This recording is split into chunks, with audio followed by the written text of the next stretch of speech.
WXII. Covering the entire Piedmont Triad and everywhere you are. This is WXII 12 News at 6. Tonight on WXII 12 News at 6, picking up the pieces from another major storm that swept through the Triad. How people are working around fallen trees, power outages, and closures. Well, thanks for joining us tonight. I'm Wanda Stark. Thousands of people lost power in Wednesday's storm, and some residents are still dealing with outages today. This morning, a tree fell on a power line on Highway 8 near Stanleyville Road in Forsyth County. The road was shut down until Duke Energy crews were able to remove the damaged power pole, replacing it with a new one. It was a similar situation on Ivy Avenue at 25th Street in Winston-Salem. A tree fell on some power lines and even ripped a power meter off a home. Traffic lights were out and some homes also lost electricity. And one woman is recovering in the hospital after the car she was in was hit by a falling tree. Hospital officials say Rebecca Dobbins is in good condition. The 25-year-old driver of the car was killed in the accident. Police say they were driving on Renolda Road around 6:30 when a large pine tree was knocked over by winds. Today, people are trying to get back to normal after a series of storms shut down power, knocked down trees, and closed schools and businesses. Our David Janot is live in Greensboro with more on how harsh weather is still affecting people in the Triad. David? Well, Wanda, one by one, people have been showing up here to Kathleen Clay Library only to find out that it's closed because of the weather yesterday. Now, according to Duke Energy, the library is just in Greensboro is just one of 70,000 places across the state that lost power due to yesterday's storm. Now, as we got here, the tape at the front door of the library, had a handwritten note that said, Kathleen Clay will be closed Thursday, March 13th due to a power outage. Please check for updates. We apologize for the inconvenience. Now, we ran into a fourth grader and his mother who were very disappointed to see that the library was closed. I'm actually really bummed.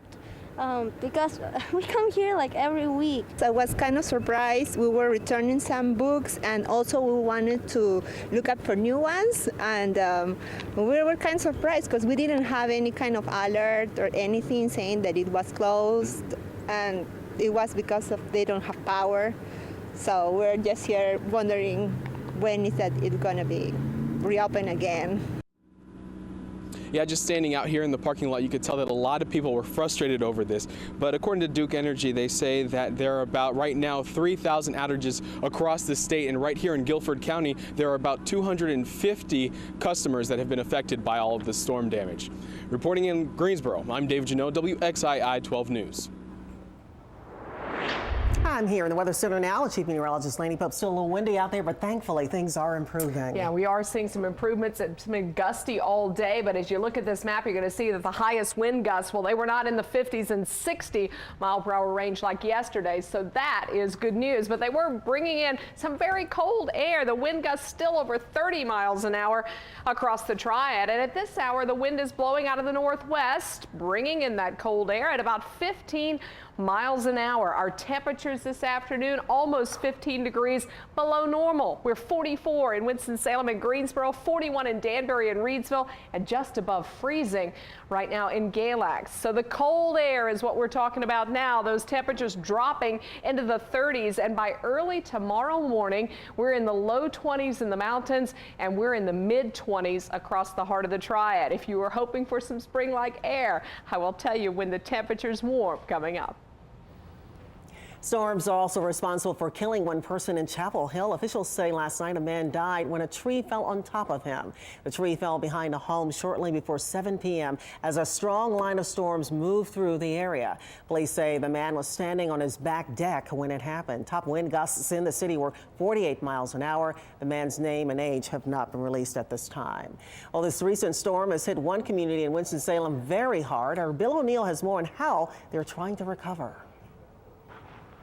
Here in the shadow of South Fork Elementary School, two storms have hit this property extremely hard. Last week, the ice storm took out this tree. And then yesterday, take a look at this pine tree. It fell over during that quick-hitting storm, crushed the rooftop of this house. And then we have two more pine trees that were ripped right out of the ground here in the front yard. What's the condition of the house? It's not livable at this point.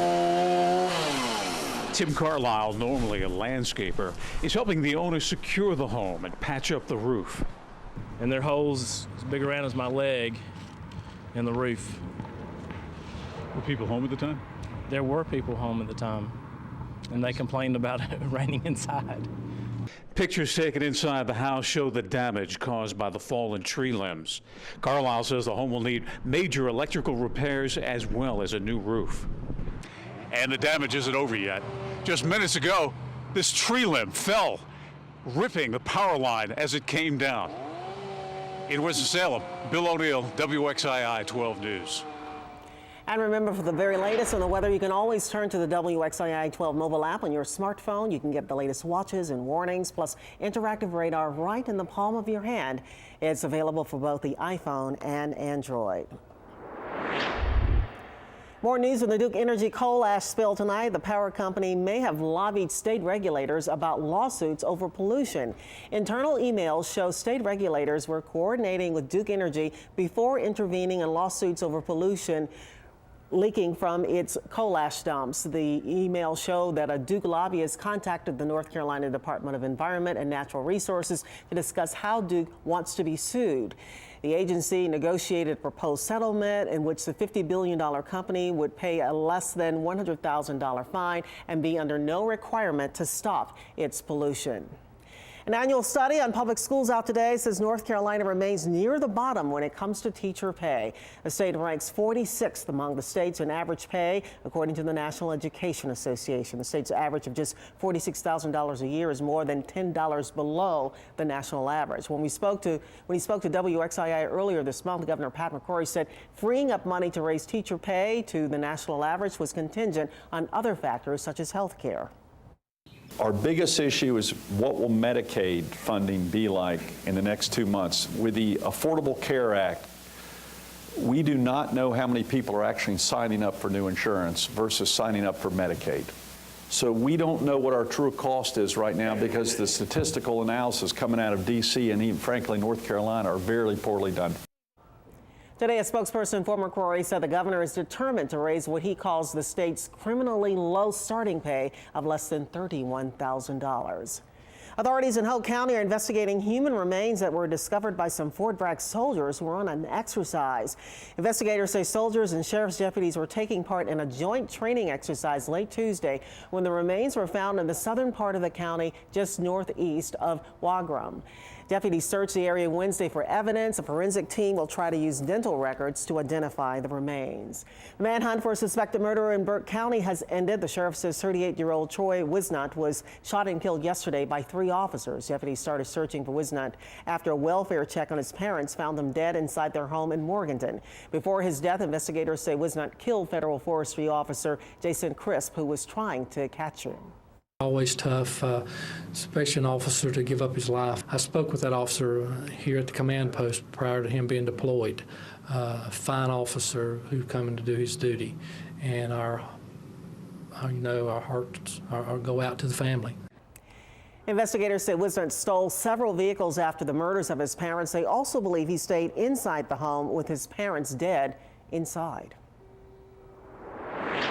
Right now, a pair of Winston-Salem men are facing drug trafficking charges for a marijuana growing operation. Police say Ronnie Fillingham Jr. and Bobby Moore were growing pot at a home near 25th Street and Patterson Avenue. Officers say while they were on patrol, they smelled the drug and got permission to search the home. Inside, they found 12 marijuana plants and almost 2,000 grams of cultivated marijuana. This, according to police. Total value of all seized evidence is close to $40,000. March means tournament time for college basketball, and our Kenny Beck is live from the ACC tournament in Greensboro. How's it going, Kenny? Well, Wanda, good evening to you. Tonight, of course, we're talking about the Wake Forest Demon Deacons eliminated from the ACC tournament by the Pitt Panthers. Pitt will take on North Carolina tomorrow right here, so that'll be one that Tar Heel fans will certainly be interested in. As for the Demon Deacons, it would appear as if this would be Travis Mackay's final game. He is the only player on the Wake Forest roster who has played for Jeff Bzdelik all 4 seasons. He was a big-time recruit when he came in, and today he finished off a fantastic career at Wake Forest. We had the opportunity to speak with him in the Wake locker room afterwards. Hear his thoughts on joining some pretty elite company in the all-time history of this conference. Have a listen. And all in all, I'm proud of this team.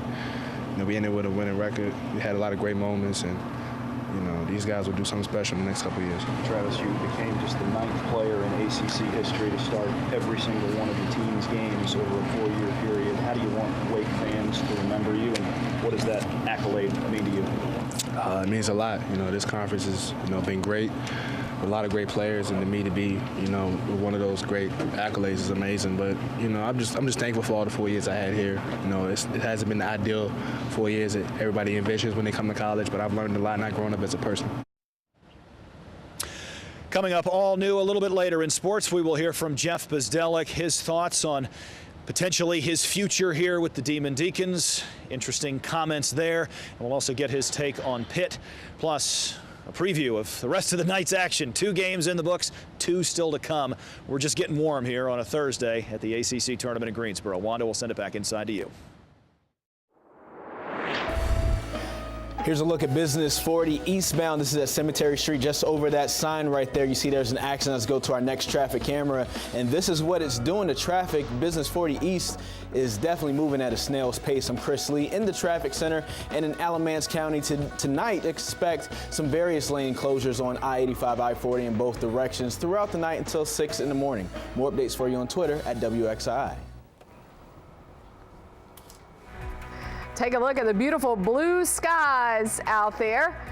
Yeah, it was nice to look at, but maybe not to be out in. Cold air and cold wind. I'm going to let you know when the spring temperatures return, plus what part of your weekend's going to be soggy coming up.